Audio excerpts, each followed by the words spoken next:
नमस्कार दोस्तों, मैं अमरपाल लोधी, पूर्व उपाध्यक्ष छात्र संघ डीएवी कॉलेज जनपद बुलंदशहर। आज स्वतंत्रता दिवस के मौके पर आप सभी देशवासियों को हार्दिक शुभकामनाएं एवं बधाई। साथियों, यह अगस्त का महीना हम पूरे महीने बड़े धूमधाम से इसे आज़ादी का उत्सव के रूप में मनाते हैं और इसमें भी 15 अगस्त हमारे लिए विशेष होता है, क्योंकि इस दिन हम लोग अंग्रेज़ों से पूरी तरह से आज़ाद हुए थे। साथियों, वर्ष 2021 अगस्त का महीना हमारे लिए और भी ज़्यादा खास है, क्योंकि एक बार फिर अगस्त के महीने में हमारे देश के युवाओं ने विदेशों में धमाल मचाया है, हमारे देश के तिरंगे का सम्मान बचाया है, हमारे देश का झंडा ऊंचा किया है।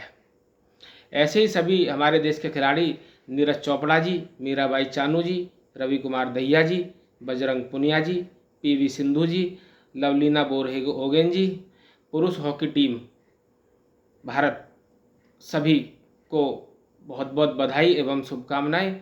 आपने हम सबका मान बढ़ाया है, हम सबका गौरव बढ़ाया है। आप लोगों की इस प्रतिभा को देखते हुए न जाने हमारे देश के कितने लाखों करोड़ों युवाओं के दिल में भी ये आग बसी है कि आगे आने वाले ओलंपिक में हम लोग भी जाएंगे और हम भी मेडल लेकर के आएंगे। आप लोग युवाओं के सभी रोल मॉडल हो। आज आप पर ही युवाओं की निगाहें टिकी हुई हैं। साथियों, इस ओलंपिक में हमारे और भी बहुत सारे खिलाड़ी गए और कुछ खिलाड़ी तो हमारे पदक जीत करके लाए, जो पदक नहीं जीत सके वह दिल जीत करके आए।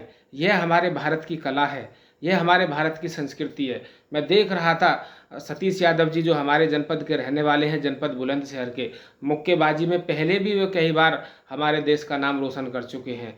उनकी फाइट को मैंने देखा, उन्होंने बहुत अच्छी फाइट की, बस चोटिल होने की वजह से मेडल नहीं ला सके। ऐसे बहुत सारे हमारे खिलाड़ी जो भी गए थे, एक न एक से बढ़कर के एक प्रदर्शन किया और देश के लिए खेले, सभी पूरी मेहनत के साथ खेले।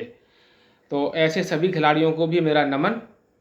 साथियों, यह जो हम आज़ादी का महीना मना रहे हैं, देखने में हमें लगता है कि बहुत छोटा सा है, ये आज़ादी का महीना अगस्त का है, 30 दिन का है और ऐसे ही चला जाएगा।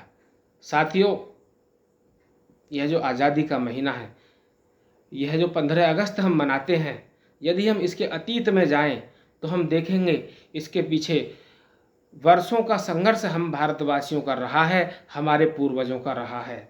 इस आज़ादी को हमें दिलाने के लिए न जाने कितने युवाओं ने अपने प्राणों की आहुति दे गई। कुछ युवा तो अल्प आयु में ही हमारे देश के लिए अपने प्राणों को न्यौछावर कर चले गए। न जाने कितनी बहनों के भाई चले गए, न जाने कितनी माताओं की गोद सूनी हो गई, न जाने कितनी सुहागनों के सुहाग उजड़ गए। तब जाकर के मिली है हमें यह आज़ादी। हमें इस आज़ादी की कदर करनी चाहिए। हमें उन शहीदों की शहादत को याद रखना चाहिए, जिन्होंने हम लोगों के लिए अपने लहू से पूरी धरती को लाल कर दिया। यह हमारे लिए वास्तव में बहुत प्रेरणा का भी विषय है और यदि आज के हम माहौल को देखें तो यह हमारे लिए दुख का विषय भी है, क्योंकि हम लोग केवल 15 अगस्त और 26 जनवरी को ही अपने शहीदों को याद रखते हैं, उसके बाद भूल जाते हैं।